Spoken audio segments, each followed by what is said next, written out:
It's an all-timer of an episode with an all-timer of an interview. You don't want to miss this week's episode of the Indy Ball Report podcast.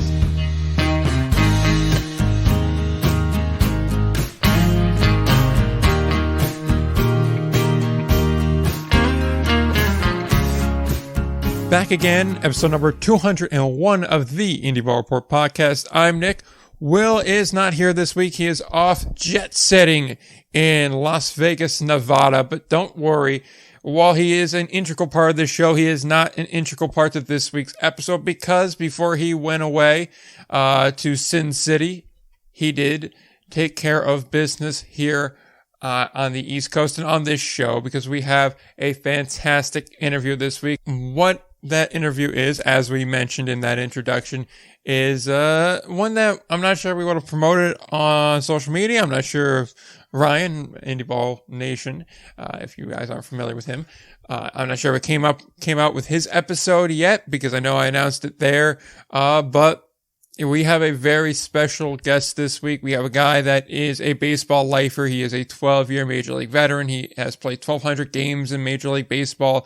He has spent the better part of the last 2 decades in independent ball, whether that be in Grand Prairie or Laredo or Sugar Land or his current destination in Tri-City.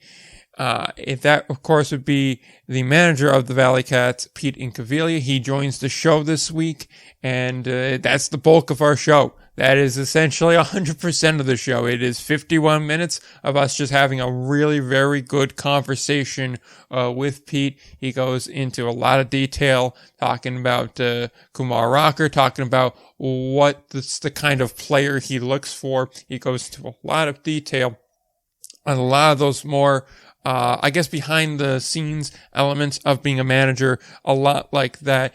It is in some ways similar to interviews we've done with Anthony Barone or interviews we've done with Michael Schlatt in the sense of we ask kind of similar questions, but obviously when you have a guy like Kumar Rocker play for you, for under the circumstances that Kumar did, there's going to be different questions too. And obviously when you have a guy that's, extremely accomplished in baseball, one of the most accomplished people in the game on this level, you're going to have different questions for him. You're going to have very different answers to, and there's a lot of really, really good information and a lot of really, really compelling answers that I think you guys are really going to enjoy.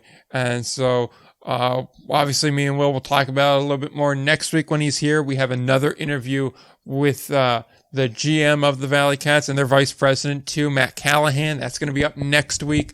We didn't want to overload this week's episode. And as you guys kind of know, we like to let each interview breathe. If people are generous with their time with us, we want to make sure that we do them the respect of making them the sole person other than the two hosts on the show. I just never really liked combining interviews. It just seemed a little disrespectful to me.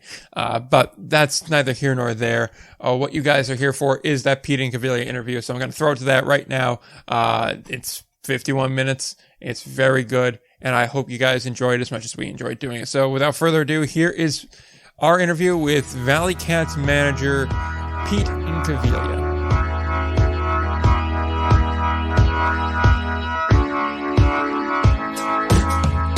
We're back again with another edition in our long-running interview series, and this week I'm very, very excited to introduce our guest. If you're a fan of independent league baseball in any of the 3 major independent leagues, this is a name you know and an interview you're looking forward to. With an introduction like that, there's only one guy it could be, and that is Tri-City Valleycats manager Pete Incaviglia. How are you doing today?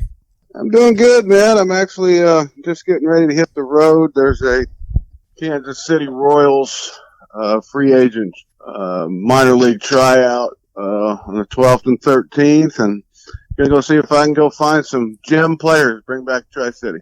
Yeah, it sounds like a fun time. I know you always find the dimes in the rough. I mean, you found probably one of my favorite guys in independent league baseball, and I guess with that, I'll kick it off with a question on how you build your roster, because I feel like that's a natural jumping off point, and that obviously you have a lot of experience in managing in independent ball from Grand Prairie to Laredo to Sugar Land and now to Tri-City. And I'm just wondering, obviously each of those three leagues have differences. Is there any sort of a difference in constructing a Frontier League roster that tends to skew a bit younger, maybe a little bit less experience, as opposed to those other leagues?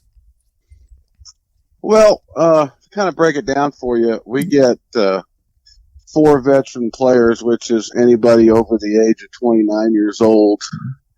And then we have 10 experienced players, which is anybody with a year or more professional experience that's under the age of 29. So we get 10 of those. And then we have 10 rookies. That's 10 guys that don't have more than a year of professional experience or no professional experience. So, when you go out and try and build this roster, it's, the easy part is finding the first 14. You can find, AA, AAA guys under the age of 29 and find 4 really good veterans. It's, what makes or breaks the season are those, 10 young guys that can compete at the level of those same other 14 guys. So, when you build this roster, the hardest pieces to find are those young 10 kids that can play, at a high A or AA level.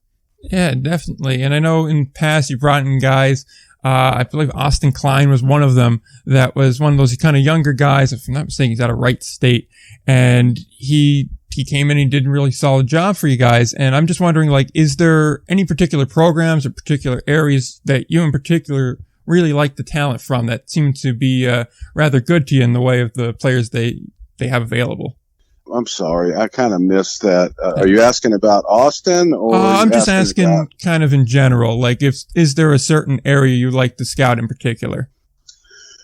Well, area of the player or area of the United States?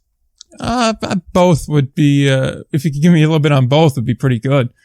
Yeah. Well, I'll be honest with you. I don't care where any player's from. I mean, we bring them in from, Dominican, Venezuela, Canada. I mean, if they can play, we'll bring them in. The area doesn't really matter. A guy like, for example, Austin Klein, who was really good for us, who decided to move on to his next career and, got a really good job. I mean, guys like Austin are what we're looking for, really good, high level college players that, can command and throw strikes. I mean, that's the biggest problem we're having right now is when you find young pitchers, them repeating going out and throwing strikes is, those type of players like Austin are few and far between. Yeah, definitely. I noticed a lot of times when I'm looking through just the league pages and the transaction pages, you'll see a kid that'll have, 60 strikeouts and 53 innings, but it'll be accompanied with 50 walks. So right, exactly. I mean, that's the hard part. I mean, there's a lot of guys, everybody went, to this drive line and, everybody throws harder, but, nobody can command and control and locate anymore. And, in order to win, you got to be able to command your secondary pitches, and you got to be able to command your fastball on the inside and the outside of the plate. So, finding young guys, that can still pitch, is really the trick. And believe it or not, there's not a lot of them out there because Major League Baseball, all they're looking for are guys that, are high velo guys that, they call it carry, where the ball rises a little bit. That's what carry means. And, and they're looking for guys that throw, 100 miles an hour. So, I think the art of, your Tom Glavins or your Jamie Moyers or your Maddoxes, guys that command, control, change speeds, locate, that art of pitching, hasn't been taught for a while because, Major League Baseball has kind of moved to this, velocity, carry, spin rate and all that. So, you don't want to bring it's hard to bring a guy into the game if you don't know if he's going to throw strikes that day, especially late in the game. You know, yeah, you got a guy in there who throws 98, but can he locate it and can he throw strikes, or are we going to lose turn a 1-run lead into a 9-run deficit? So, Yeah. That's why I'm out here early in January and February to March, trying to find those diamonds in the rough. It definitely is a different way of having to go about things now because of that preference on throwing hard, which is one thing when you're at an affiliated minor league level where it's like, okay, the wins are whatever they are.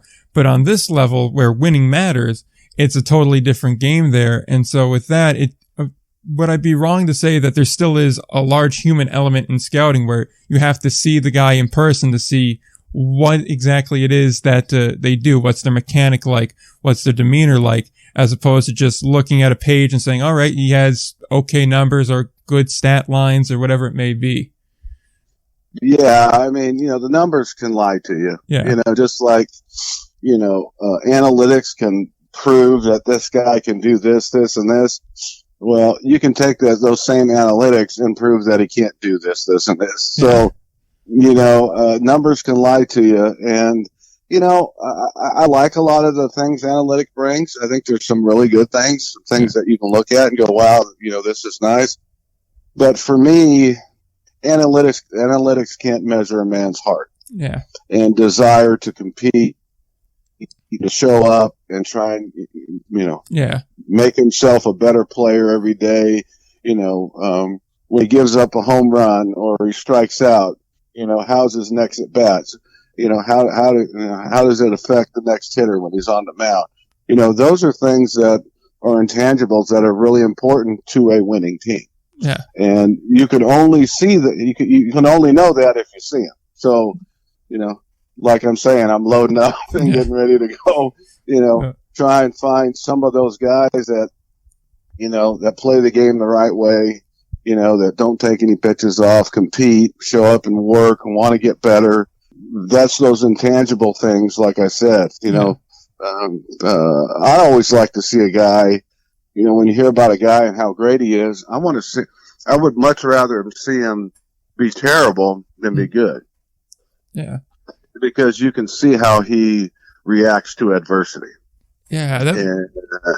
And that's important to me because in this game, guys that can block out the negative and continue to be positive and find positive things and keep competing and keep, retain their confidence and not give up, or like I said, those guys are hard to find, man. They really are. They're hard to find those, old school grinders, compete, willingness to do whatever it takes to help, your team win. And, those intangibles you can't see in analytics. You have to go out and use your eyeballs for that. Oh, definitely, 100%. I know when we had the Missoula manager on, Michael Schlatt, he was saying to us how one scout that came to watch him when he was in either high school or college, that he had a horrible outing, and the scout said, "It's good that you had a bad outing while I was here, so we got to see how you were able to handle it." And then that team that the scout worked for later on wound up drafting him. So I definitely see that because, like you said, the mentality and the mindset that you have has to be just right to keep competing, keep fighting, and be able to handle those difficult challenges that you're going to face across the course of not just a season, but a career. So on that note, I do want to bring my co-host Will into the conversation because I'm sure he's dying to get a bunch of questions in here. So Will, I'll let you take the floor for a little while here. Yeah, sure. And it's a really fascinating discussion, I think, Pete, about the things that you're looking for, and in particular with young pitchers. And I actually wanted to ask about one young pitcher in particular that you had last year, because it was a very unique situation with Kumar Rocker pitching for you in Tri-City last year. So especially in the unique situation in the sense where you have so many scouts that are there that are looking for more of the new school things, combined with you looking for, hey, can he just get out? So I was wondering, in his time with Tri-City, I guess, what did you think of him, and what were your overall impressions of how Kumar is as a pitcher, and what you think he can be? Well, when Kumar got there, the first thing I was really impressed with was his work ethic. He had a plan. And every day he had his day planned out, whether it be his running or his exercises or it was a bullpen day or, he was going to work on a certain pitch today. His work ethic was off the charts. So I knew I had something special, just because of the way he went about his business every day. He had a plan. He tried to become a better pitcher every day. He had something he was working on every day to make himself a better player. And those guys are kind of special, especially with elite talent. Well, I knew he was a high velocity guy, 96 to 98 and, could command his fastball. What I didn't know was how good his changeup and his breaking ball was. I mean, his slider and his changeup, he could throw it any time. He could command it any time and get people out. And, once I saw that on the mound, I knew that, being able to be a high velocity guy and throw his secondary pitches for strikes that are both plus pitches that, he was going to be difficult to deal with. Not just in a frontier league, but anywhere. Anybody that has that type of velocity and that type of command of his secondary pitches, I could see why he was going to be a top 5 pick in the country. And I told people that from the first day I saw him is, when you see that type of combination in a pitcher, names like, Roger Clemens come up or, Nolan Ryan or, yes, they threw hard, but, Roger had a great split and a great slider. He could throw it anytime he wanted. Nolan had a, great sinker and those guys had more than just a fastball. And Kumar's mound presence was great. And I'll kind of give you an example of that. He, was cruising pretty good. I think his third start, he gave up a home run. And I saw, his competitiveness kick in. All of a sudden his pitches got sharper. All of a sudden his velo went up. Guys that can change gears like that are special. And, I think Kumar's going to have a long major league career, and I don't know how they're going to use him as a bullpen guy or as a rotation guy, but he's going to be highly successful in the major leagues for a lot of years. Yeah, and that's really fascinating because, just of course, me watching from afar, like it looks like, Kumar is that type of bulldog. You've seen him throw in all those big games, of course, in Omaha, and I think to touch on a point that you said, a couple questions ago when Nick was asking you as far as dealing with adversity, that's always something I wondered with Kumar because, of course, in an ideal world, he would have, whatever happened with the Mets happened, he would have signed, he would have been in the minors. But instead, that didn't happen, and he had to take a year off, and then, didn't go back to Vandy, and then essentially, was pitching in the Frontier League. So did you find yourself like impressed with the way that, he carried himself given those really, those very odd circumstances and given he could be, at the end of the day, he could be a guy that sits there and pouts and says, I don't want to be here. But how were you impressed by him, like in his physique and how he conducted himself? Yeah. I mean, when you talk about adversity, that was, right on the dot there. He handled himself like a professional. I mean, you would have never known that, he went through all that. The Mets said he had arm issues and, that type of adversity and not being able to compete and work on your craft for a year. I don't think people know how hard that is to rebound from that, from not pitching for over a year. And then, now you're in the Frontier League and to, get yourself motivated to pitch. Well, it didn't take much for Kumar to get motivated because you could see his passion and his love for being on the mound. And, he was almost obsessed with it. He was the happiest, out of anywhere in the world he would pick. My guess is he would say being on the mound and competing and pitching and playing baseball. So, that type of adversity, you could see it was just a blip on the radar screen for him. I mean, he he had a plan. He was confident. He knew he had made. I mean, he knew he was good, and he knew he's going to pitch in the major league someday. And you could see that didn't affect him very much. He had a little rust on him when he got on the mound, just like all pitchers would after that long of a layoff. But you could see him every time out. He got better and better and better and better, and that's that's because Kumar deserves all the credit. I mean, he showed up and worked his tail off every day, and anybody wants to take credit for that, it's all Kumar, man. I mean, he really was impressive. It was great for him to be in the clubhouse and have that type of guy, rubbing elbows with everybody else, because they're going to look at him and go, wow, look how hard this guy works. You know what I mean? He's just a great example to have in your clubhouse, and he was a great leader on our clubhouse too for being a young guy.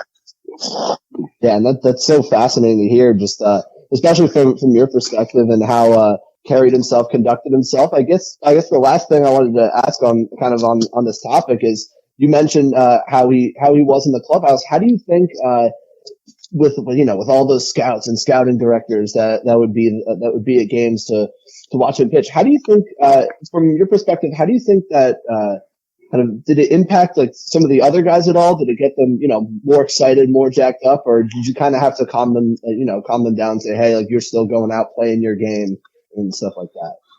Yeah, I kind of send that message early in spring training is, I would ask these guys, how hard would you be working right now, and how hard would you be playing if you were playing in the big leagues?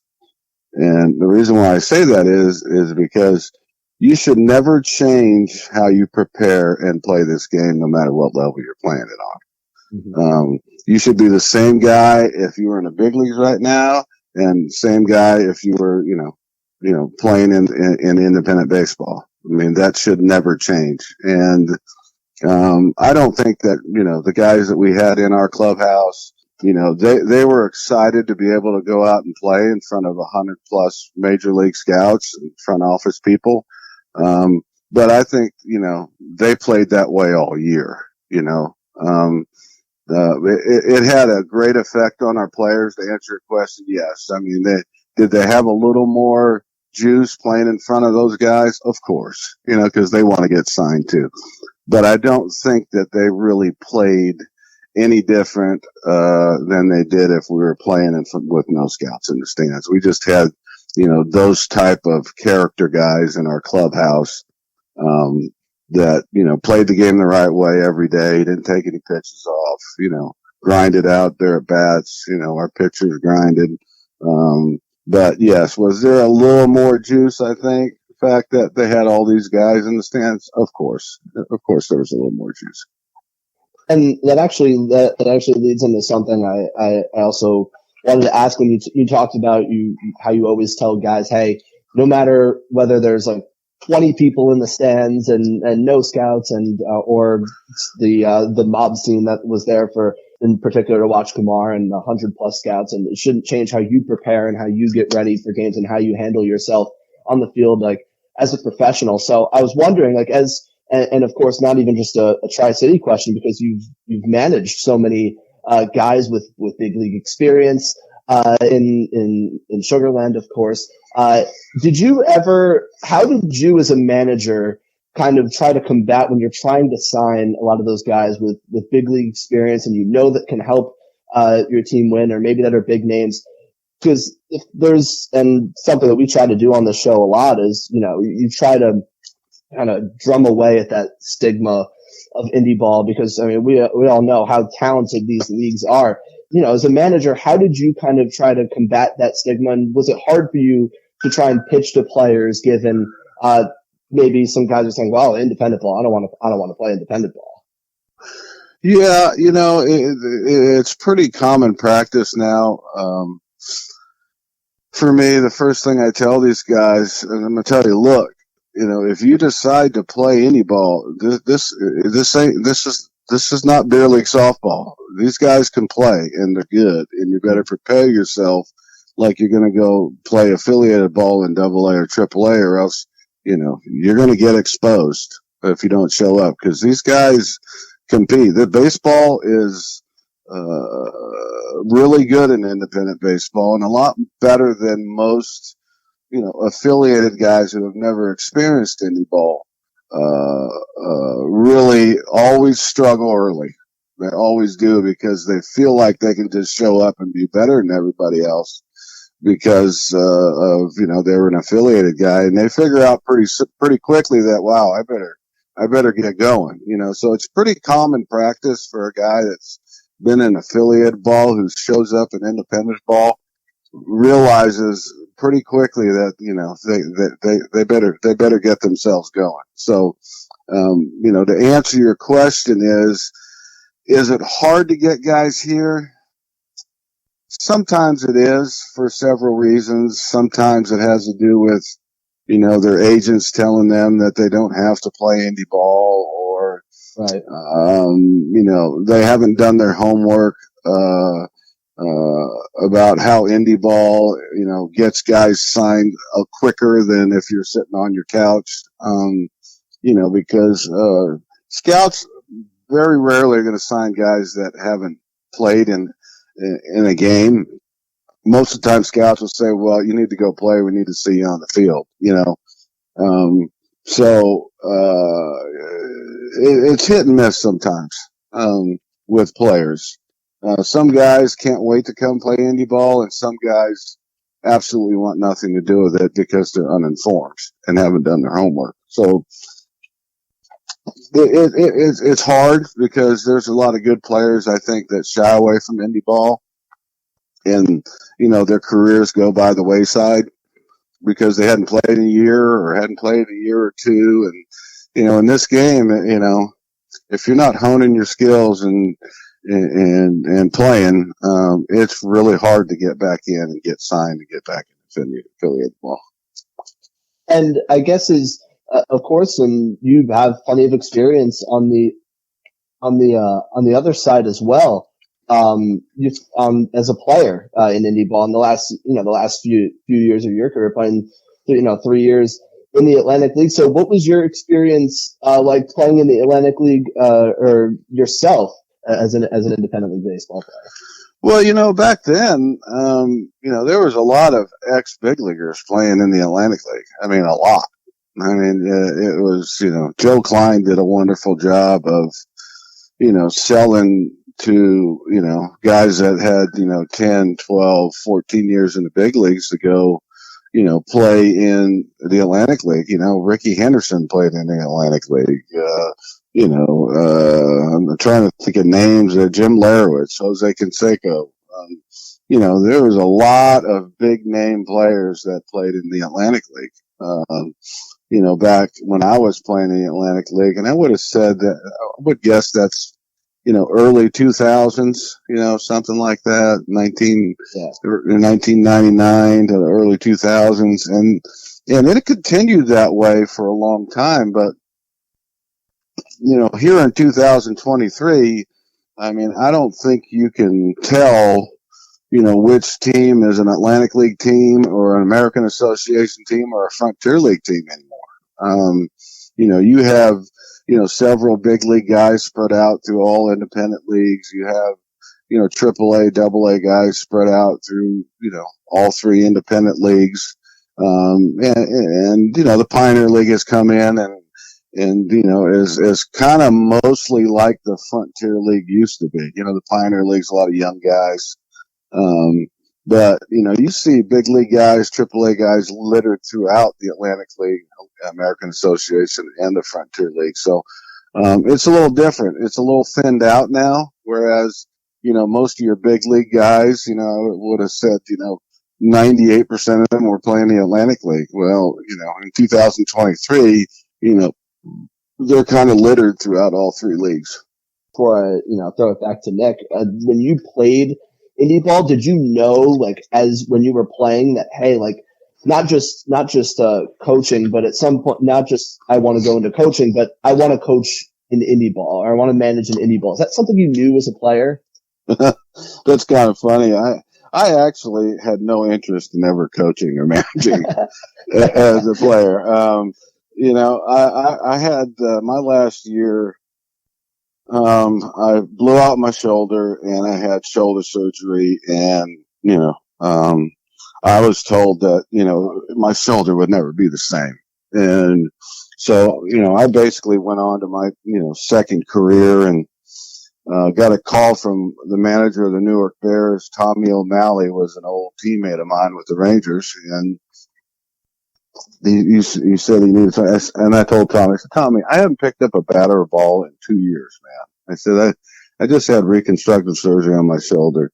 I said, I'm not even sure what I would do. And he just kept calling and calling, and finally, Tommy really needed me. And so I decided to go without knowing exactly what was going to happen or how it was going to be. And turned out I played real well, and I ended up signing with the San Diego Padres.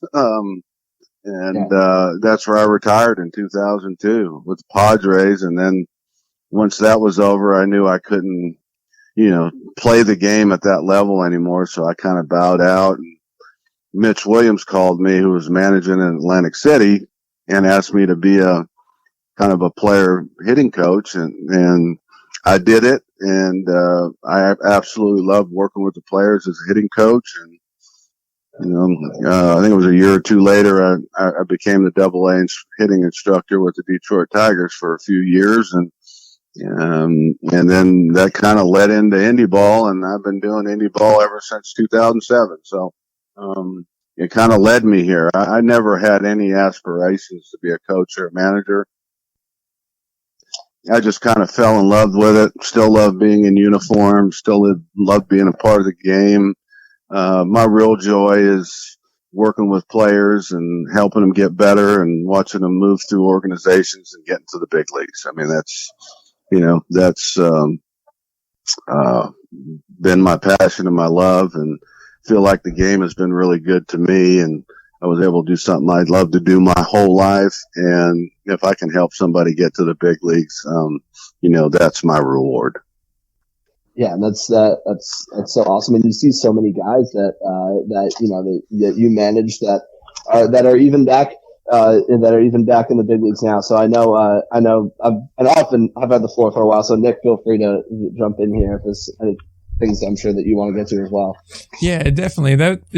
The end of your answer there, Pete, kind of touched on one of the questions I wanted to ask, which was, you've been doing independent ball for some time, managing for some time. And I was just curious, is the feeling when you hear that a player's gotten their contract purchased, like recently, I believe it was Brantley Bell got picked up by the Padres, if I'm not mistaken. And does that feeling when you hear that, okay, this guy's going to move on, he's going to get a chance to really chase his dream on a higher level or get a step close to the major leagues, is that feeling still the same after all the time that's passed? Absolutely. Absolutely. That once that feeling passes is probably the time for me to hang them up. That's why I'm in this game for guys like Brantley Bell, who, are just, terrific human beings, very talented. And for whatever reason, he was with me in the Frontier League, and trying to change guys like Brantley, is you have to change their mentality. They've been beat down and told, that they can't do this and they're never going to be good enough. They can't, they've been told repeatedly about how they can't do things. And, I'm kind of the opposite. I kind of preach to them on what they can do and how good they are, and try and build up their confidence. And Brantley Bell is a very talented player. Offensively, he's very talented. He's very athletic as a defender, runs really well, really high IQ, baseball IQ. Brantley Bell would have done good anywhere if somebody just would have provided a place, where he was excited and happy to go to every day. Yeah. I think he got to a point where the game wasn't fun for him anymore. He wasn't excited to show up in the clubhouse and get on the baseball field because, as an offensive player, you have to be able to deal with negativity. Yeah. And my big thing with my players is I always tell them, I said, you got to turn the noise off, man. You got to turn the noise off and understand, why are you here? You're not here because you're getting paid a lot of money. Yeah. You're here because you love to play the game and you still feel like that you can play in the big leagues. That's why you're here. And you have to turn the noise off and create a place where players are happy and they're excited about putting a uniform on every day and going out and doing something they love to do. And with Brantley, the reason why he had such a good year is because he's very passionate about the game. He loves to play. I just basically told him how great he was all the time. And told him what a fantastic player he was all the time. And I think that positive reinforcement from me or anybody, unlocked his potential as a player. I mean, he destroyed the league last year. I mean, at all aspects. Yeah. I mean, he could have led the league in home runs, RBIs, and average. He could have won a Triple Crown last year. We just had Fipsy, who hit 34 bombs, and drove in a ton of runs for us in the second half. But you just got to provide, that chemistry in the clubhouse to where players bond and change, guys like Brantley that are highly talented, what scouts call toolsy, guys that can do lots of things to help you win a game, run, throw, hit, defend. Those guys are fun because, it's never anything mechanical. It's just mental, your approach to the game, your plan for the game.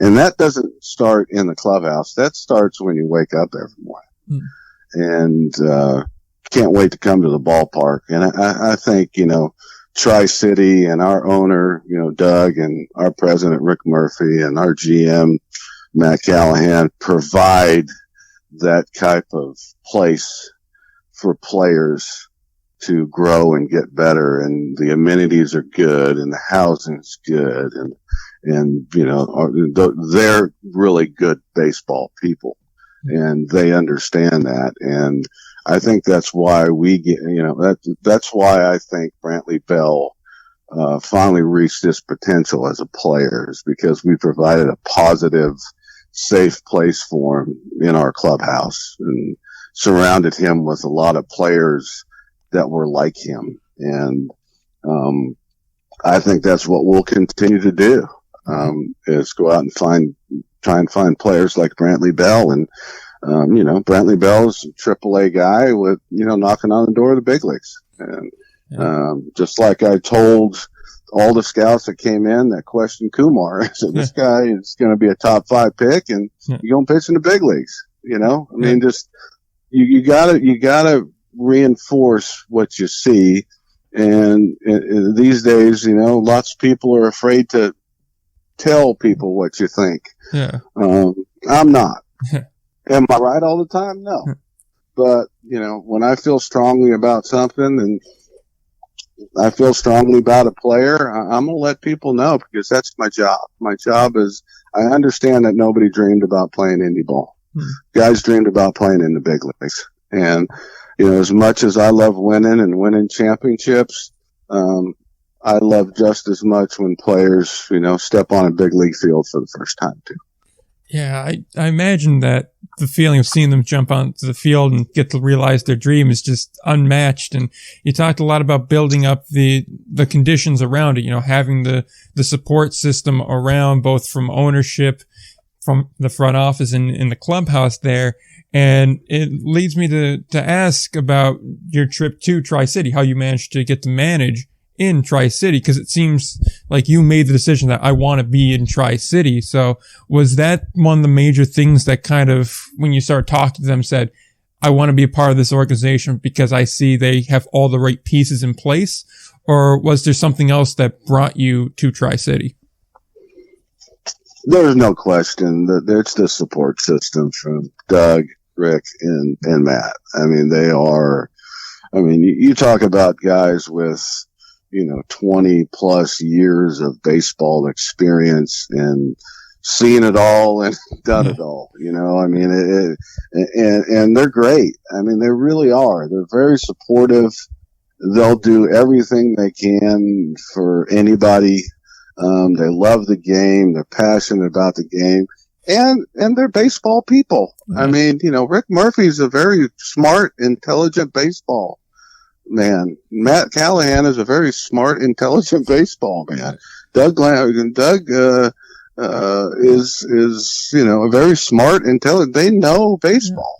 I mean, they're not just owners. They're not just presidents. They're not just GMs. They're not just stadium operations guys and marketing guys. I mean, these are baseball people. And I love being around them because they're smart, intelligent baseball people, and they know the business of baseball. So for me, I've been doing this, been in Indy Ball for 20 years. Sugarland was probably,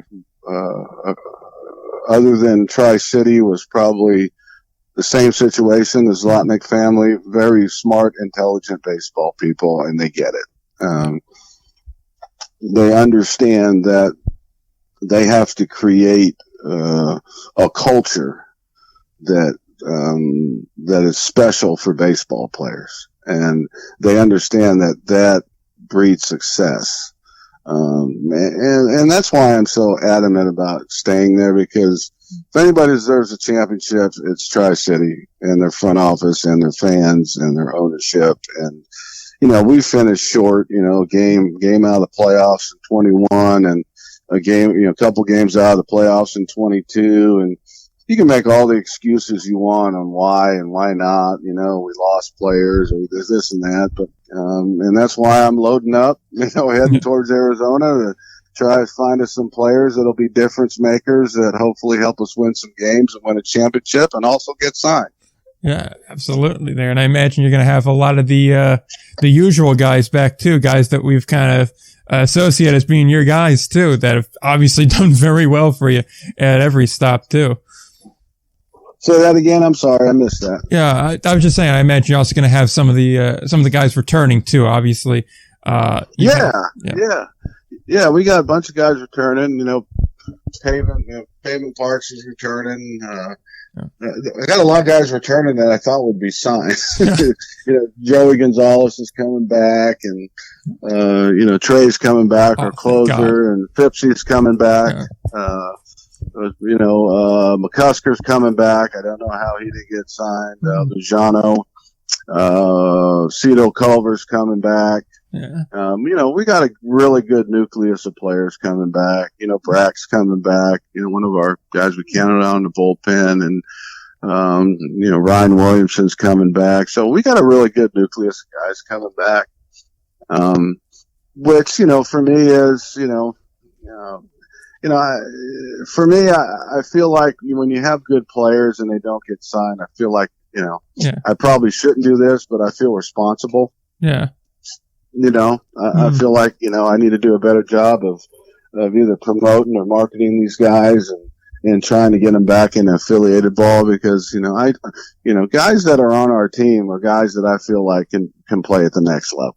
Yeah. And, that's my job is to bring in the best of the best. And, sometimes, they come in and they play well, and sometimes they come in and they don't play so well, and then sometimes they don't play well early and play well late, but, hopefully we're going to try and get it all right this year and hopefully put a ring on everybody's finger.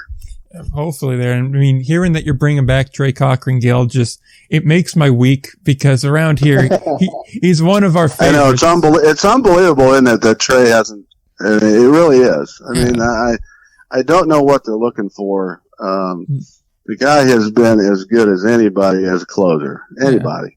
How that guy has not got another opportunity, I have no idea at all. Yeah, I mean, that's that's how we always pick up on a lot of these relievers is we go ahead and we look through and then we just kind of casually notice, this guy's thrown 20 innings and he's only allowed 1 run or 2 runs. And Trey was the same way. And we were like, how is this guy like still here? And then the fact that, admittedly, part of the reason we picked up on it, I was like, Trey Cock and Go, this guy's name sounds like a law firm. And so we kind of had that nickname stick for him around here to the point where even the teams picked it up. So yeah, we're thrilled to have him. I'm thrilled to have him back so I can keep talking about him, but I wish he would be moving on. So yeah, me too. And he's such a great guy. He's such a good human being, a great teammate. His teammates love him, and it's just, it just makes me sad. I mean, that guy deserves another chance, just like a lot of those guys, how does McCusker not get an opportunity to go play affiliated ball? I mean, the guy's 6'8", 300 pounds. I mean, we call him Baby Judge. Man. Hits the ball as far as anybody. He's athletic, good outfielder, good arm. You would think on just his measurables that he would get an opportunity. You know what I mean? Yeah, definitely. Just his athletic, his measurables. But, I don't know. I mean, it is what it is, man. That's what I tell my guys. You can only control what you can control. And you can only control what you do on the field. And everything else, you just got to hope and pray somebody light goes on and gives you an opportunity. Exactly. Yeah, you can only control what you do between the lines and the way you carry yourself, the work ethic, everything we discussed earlier there. And so, you're very generous with your time. I think we still have a few questions left if you got the time for it. So I'm going to let Will, I'm going to let Will jump back in here. In just 1 second here. I know I kind of blue balled him right there, but, I am going to have, That's okay, Nick. Yeah. I'm going to have to ask because we have one of the best collegiate power hitters of all time on the show. I need to know, like, when you work with like guys that typically have a power swing or their kind of hallmark is, hitting for power, basically. Is there a certain extra something you can give them just from your experience saying, hey, this is how I used to do it. Maybe try it this way. Or is it just kind of like generally across, no matter what kind of hitter you have, you try and apply the same things? Well, I like to watch a hitter for a week or two before I chime in. Yeah. And evaluate what they do and what they do best, and what's their strengths and what their weaknesses is, and once I evaluate them, and I'm pretty sure that what I'm going to tell them is going to help them. You can't do anything with anybody if they don't trust you. Yeah. So, first you gotta, earn their trust, and then, once there'll be a time when they're struggling and they're going to need something, and you gotta have something for them. And, for me, most of the time, that's usually when they're most receptive. Do I change guys? Yes, I do. Do I change them right away? No. Okay. I let them go out there. I try to see how their swing works, see how their swing works, how their timing and rhythm works. And I try to work with them, and try and add, to their swing. I don't try and take things away. So I've had really good success, with players. They're just, basic fundamentals of, just like anything else, fundamentals of a push-up or fundamentals of a jumping jack, or, there's basic fundamentals that have to be in that swing. Now, how you get there, everybody's different, but as long as you get there and get to those basic fundamentals, you'll get better. And that's what I try and do. I just try and implement, fundamentally sound stuff that can help them get better, whether they're a power hitter or whether they're not a power hitter. It's all about getting behind the baseball and squaring baseballs up as many times as you can. So. Yeah. All right. So with that, I'm going to toss it back to Will, because I know we have an interview with your GM in 10 minutes. So I'm going to let Will get anything else. Okay. When we scheduled it got scheduled back to back. So I was like, okay. But yeah, Will, if you got anything else left to add, I guess I'll throw it to you to toss it in there, because I'm sure you have something left to add. Sure. Yeah. So the one question I definitely want to make sure I ask before we wrap up, Pete, is we've talked a lot about in this interview, a lot about the changes and how the baseball landscape is changing, and of course even how at the big league level next year you're going to see some major rule changes. And so I wanted to ask specifically when you were managing in Sugarland in 2019, and so many of those rules, like some of them started halfway through, some of them started at the beginning of the year. How as a manager, and when you're trying to keep your players in the loop about all this, how did you manage that with all the brand new rules that were kind of just thrown into the fire in that 2019 year? I wanted to ask how you did about that specifically. Well, I mean, it really doesn't matter what we thought of the rules. They were the rules. So we had to deal with them. And, we had to learn how to, I had to learn how to manage and, within all those rules, the players weren't happy about them, but, I just, I'm kind of, straight to the point type of guy. I say, look, you may not like them, but we got to play with them. So, let's get after it and let's try and make these rules work for us, rather than complaining about them like everybody else is. So, like I said, we're not in control of that, and all we can do is just try and be the best players and the best team we can within those new rules. And they were tough, I think we ran a little bit more in the Atlantic League once the pitcher had to detach from the mound and throw to first base.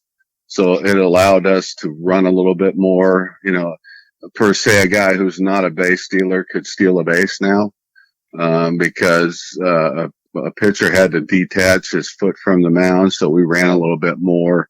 We were a little bit more of a banging team in Sugarland. So, we didn't really agree with, the stealing first thing on a pass ball. I felt like I didn't want to take the bat out of some of my hitters' hands by, stealing first rather than hitting a double off the wall and driving in a couple runs, So, I think every manager, attacked those rules differently depending on, what kind of ball club you have. So you have to evaluate your ball club and, and know your ball club and, implement, the new rules into, having a pitcher having to stay in for 3 hitters and stuff like that. That didn't really bother me because when I brought a guy in, I felt like I had put him in the best situation to face 3 hitters. So, so you just have to know your ball club. You have to know your players and, evaluate those rules and try to make them, work for you rather than against you. Yeah, so appreciate you giving your perspective on that, and being in the arena, in the fix of that. I'm sure was interesting. So I know, Nick, that's pretty much all I have. If I know you have anything else you want to ask to wrap it up. I mean, I certainly have a lot of questions here, but for the sake of time, I think I'm going to have to cut it off here because, like I said, we do have to get ready for the one 5 minutes from now. But no problem. Yeah, we appreciate you taking the time to come on, Pete. We really do, and like we do on every interview, we like to give some time at the end for whoever we're talking with to, say anything he's got to say, promote anything they got to promote, maybe circle back to a topic that we passed on a little too quick, or maybe a topic we didn't get to. If you have anything like that, I mean, the floor is yours to do so. Wow, that's a broad scope. Yeah. We try to leave a blank canvas around here because you never know where it's going to take it. Yeah, well, usually that gets me into trouble. When I start, it usually gets me into trouble with Matt, Rick, and Doug. So I'm gonna politically pass on all that. All right. Trust me, we've gotten into our own troubles. We've had photographers threaten to sue us for using pictures before, so we've right, had our exactly. own problems. So I could imagine that would go. But. Yeah, in this day in social media, man, you know, you got to be careful what you say. Exactly. So, that's a hard pass for me. Trust me, I get where you're coming from. So, and when you talk to Matt, now just laugh and say thank you. well, tell him you did him a solid. Yeah, tell him I did him a solid. Exactly. Definitely will. We definitely want to have you back on when the season gets closer to really get into the nitty gritty of the year. Trust me, we appreciate you taking so much time out of your day, nearly a full hour to do this. We really do appreciate it. Hey, no problem. Anytime, guys.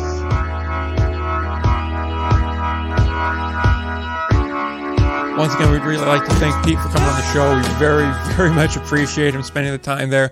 And if we didn't have the interview scheduled with Matt right after, I'm sure we would have went on for another 2-3 hours. Hell, we probably would have taken up his whole drive to Arizona if we could have. So we are very appreciative of him taking the time to do it, and we're definitely going to try to get him back on again when we get closer to the start of the year, because there's definitely going to be an awful lot that we want to talk to him about. We didn't even touch on any of the college accolades. We didn't talk really anything about Major League Baseball with him either.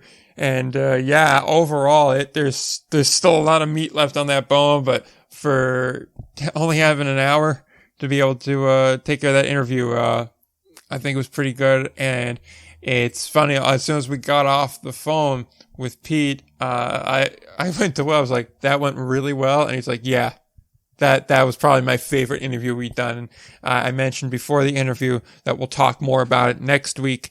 And I'm certain that we will do that too. But, once again, thanks Pete for coming on the show. Really appreciate it. And thanks to Matt Callahan too for setting up both his interview and the Pete Incaviglia interview as well. I really appreciate it. It definitely was something that we enjoyed doing an awful lot. So, thanks for that. On that note, we are, I assume, approaching roughly the hour mark here on the show, which wasn't unusual for us. It is a bit unusual when I'm the only one here to have to do a lot of newscasting and go into a lot of other news. And so for that reason, I'm going to kind of hold off on that for now. We're going to circle back to this news next week. None of it's really overly pressing. The Frederick news is a little bit of interest, I would say. We got some more clarity on their situation. However, just doing it myself, as you guys are aware of, doesn't really work the same when it's just one person talking endlessly for, hours at a time. It doesn't hold the same weight. And I want to make sure when we talk about it that we do it the justice it deserves. So we'll go over Frederick. We're going to go over some news in the Pioneer League, got a new manager, some players, or rather staff, getting opportunities in Major League Baseball too, and a bunch of other stuff will all be discussed next week as well. So with that, I'm going to kind of just throw it to the plugs here and get out of Dodge. So with that said, let's get to the plugs and then let's get out of here. If you want to follow the show, you can do so on Twitter at Indy Ball Pod. You can do so on Instagram at Indy Ball Report. You can find the show wherever you find podcasts, TuneIn, Stitcher, Spotify, Podbeam, Google Podcasts, Apple Podcasts, iHeartRadio, or just about any major podcatcher will be on there. So be sure to look us up there. If you're just listening to this as a one-off episode, maybe you found the link, maybe someone sent it to you. I don't know how you found it, but if you found it, be sure to click subscribe on your preferred podcast or streaming audio platform. We're also on Amazon Music too, for those that use that. And be sure to, like I said, click follow and stay with us to continue talking and listening to Independent League Baseball. And if you feel so inclined, we'd appreciate you dropping a rating and a review to help us grow and help us continue to get A-list guests like Pete Incaviglia on the show. So I certainly appreciate that. Likewise, I'm not sure if it was up yet at the time of recording this. I don't think it has been uploaded yet, but if you are into YouTube, if you are on, Podbean or any of those other platforms I just mentioned, I jumped on with our good friend Ryan from Indy Ball Nation to talk a little bit about baseball and independent league ball. And, we came in with a plan. We were going to talk about the Atlantic League schedule and how, some teams got away with very few to no road trips that were excessively long, i.e. going from Long Island to, say, Lexington. They got out from doing that, while others got kind of screwed going on those long road trips. We're going to talk about that. We're going to talk about my wacky playoff format. I mentioned a couple episodes back, which was the playoff percentage or win number to get in. We were going to talk about the thought of doing in-season tournaments, stuff like that. And then it just went way off the rails, as it tends to do when me and Ryan get together and talk. So if you're interested in that kind of thing, you can go over to YouTube, go over to Indy Ball Nation, and our whole conversation is up right there. And unlike when we throw our podcast up on YouTube, there's actual visuals with that. Our whole Google Meet chat was recorded and put up for you there. So there's some pretty graphics if you're into that, or if you're just into audio on those audio platforms I mentioned, Podbean, Google Podcasts, Spotify, Apple, all of those, they're there too. So once you're done here, head on over there and give that a listen and help support him and help us out too. So I think I'm just going to wait on the movie thing for a little bit. I may release it separately somewhere else. I may just tack it on to the end of an episode at another time here, but I don't feel like I'm going to do that now. I'd rather not have to edit all of that right now. So with that said, nothing else left to add. Until next time, don't forget to play ball.